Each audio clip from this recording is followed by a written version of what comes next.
pas, en tournant une page sur une autre guerre, voulue par un tyran, conséquence atroce d'un constat effarant, quand son peuple oppressé, éprouvé, chassa de sa mémoire la sanglante épopée qui marqua son histoire. Où nous aura conduit ce mépris du passé, là où le fils est mort, le père fut blessé. C'est pourquoi évitons que l'histoire se répète, et puis qu'enfin la paix règne sur la planète. Merci.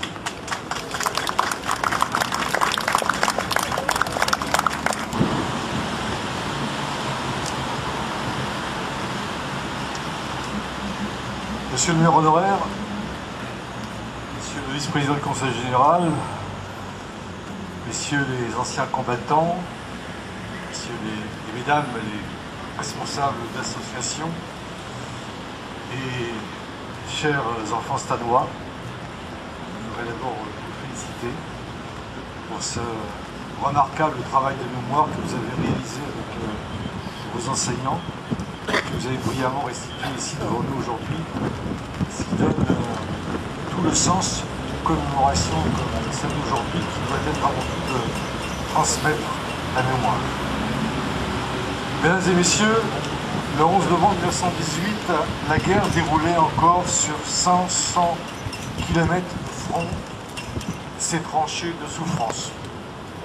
C'était une guerre comme l'homme n'en avait jamais connue jusqu'alors. Si terrible qu'elle semblait épuiser le monde et qu'on doutait de pouvoir un jour... Elle aura fait, on l'a dit, 10 millions de morts pour l'ensemble des nations engagées dans le conflit, 8 millions d'invalides et de mutilés.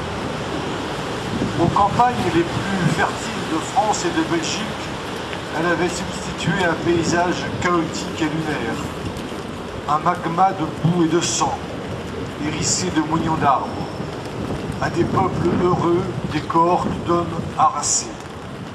Sur beaucoup d'entre eux, elle avait laissé sa marque, bras et jambes arrachés, visages défigurés, regards absents, ce que l'on appelait les gueules cassées.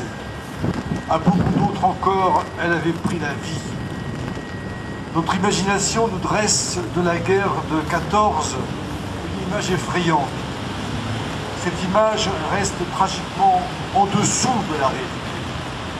À quelque source qu'on puisse, photographie, croquis, témoignages, la vérité de la guerre se révèle bien plus horrible encore, bien plus cruelle et plus interminable que nos esprits ne parviennent à l'admettre. Le 11 novembre 1918, l'épuisement secondant les armes, cette guerre prenait fin. L'armistice entre les belligérants était signé dans le wagon abritant le quartier général du maréchal Foch, à Rotonde, aux abords de Compiègne. Notre pays en sortait vainqueur, mais à quel prix? L'immense élan de gloire et d'allégresse ne pouvait couvrir le témoignage bouleversant des survivants et la plaie sanglante de l'hécatombe. Le 11 novembre de chaque année, dans chaque commune de France, devant chaque monument aux morts, devant tous ces noms qui s'alignent sous nos yeux, la même émotion s'installe, la même gravité, c'est le moment du recueillement. À présent, près de 5 générations nous séparent de ce passé dont nous faisons mémoire. Et il y a près de 3 ans, nous quittait le dernier poilu français.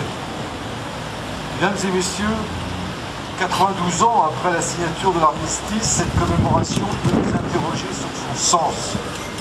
Devons-nous perpétuer plus longtemps le souvenir d'un passé désormais sans témoin? À ceux qui doutent aujourd'hui de la valeur de cette cérémonie, je leur réponds que le temps n'efface pas notre dette à l'égard de ceux qui donnèrent leur jeunesse à ce terrible conflit. Même expérience, le même enfer étant vécu dans les tranchées adverses. On n'efface pas, même en 92 ans, et ni même dans un siècle, le souvenir d'une pareille boucherie. On n'efface pas, même en 92 ans, le sentiment profond de fraternelle appartenance qui lie les peuples entre eux quand ils ont vécu ensemble les horreurs de la folie guerrière. Profondément positive, la conscience historique que nous manifestons aujourd'hui nous invite à nos responsabilités et nous incite chaque jour à construire le meilleur pour l'humanité. Si la disparition des témoins de cette guerre nous adresse une injonction claire, ce n'est pas de tourner la page de la guerre contre l'Allemagne. Cette page est heureusement tournée en politique et dans nos cœurs depuis des décennies. Ce n'est pas non plus d'abandonner une commémoration dans laquelle les derniers combattants eux-mêmes, tant qu'ils vécurent, voyaient une marque indispensable de respect pour leurs frères morts pour la France. C'est au contraire de préserver notre mémoire collective, au-delà des individus et des générations, de lui trouver de nouveaux relais, de l'inscrire dans les rites et dans les rythmes d'une société différente, de chercher pour elle les expressions nouvelles qui la tiendront vivante. La mémoire de la Première Guerre mondiale doit être une mémoire agissante. Elle doit nous guider dans nos choix politiques de citoyens, dans les choix de société de nos États. Elle doit prévenir les tentations qui hantent notre époque, le nationalisme, la xénophobie, les propagandes morbides de l'intolérance et de la haine. C'est la condition même de notre liberté et d'une paix durable en Europe et dans le monde. C'est dans la pleine reconnaissance des lumières et des ombres du passé que notre nation s'instruit et se grandit. Les peuples courageux, les peuples lucides, les peuples libres connaissent leur histoire.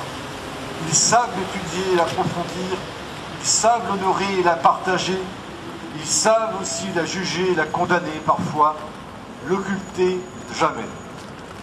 Parce que la guerre de 14-18 fut un horrible cauchemar. Certains voudraient que le temps nous en libère. Mais sommes-nous prisonniers de notre mémoire? Non. Nous avons à en être les gardiens. Nous la devons aussi à tous ceux qui, comme nous, luttent à travers le monde pour la paix, à tous ceux qui clament haut et fort comme Prévert. Quelle connerie, la guerre! Ainsi, aujourd'hui, nous demandons le retour des soldats français qui engagent leur vie et celle de civils dans des combats en Afghanistan. Combats qui n'ont d'autre résultat que le renforcement des extrémistes. Mesdames, Mesdemoiselles, Messieurs, 92 ans après l'armistice, notre présence ici, nombreuse avec la présence de nombreux écoliers en particulier, témoigne de notre fidélité au devoir de mémoire. Cette commémoration renouvelle notre engagement à transmettre, notre engagement à ne jamais laisser s'éteindre la flamme du souvenir. Je vous remercie, mais permettez-moi de souligner que ce 11 novembre 2010 marque aussi le 70e anniversaire d'une autre célébration de l'armistice de 18, celle du 11 novembre 1940, qui fut une de toutes premières manifestations populaires de résistance au régime de Vichy et à l'occupation nazie. Ce jour-là, environ 5000 jeunes, lycéens et étudiants, certains avaient votre âge, parviennent à se rassembler, place de l'Étoile, à l'appel de l'Union des étudiants lycéens communistes, défiant ainsi l'occupant et la police de Pétain. Une plaque rappelant cet événement historique est inaugurée ce matin à l'Étoile dans le cadre de la commémoration du 11 novembre officiel. Merci de votre attention.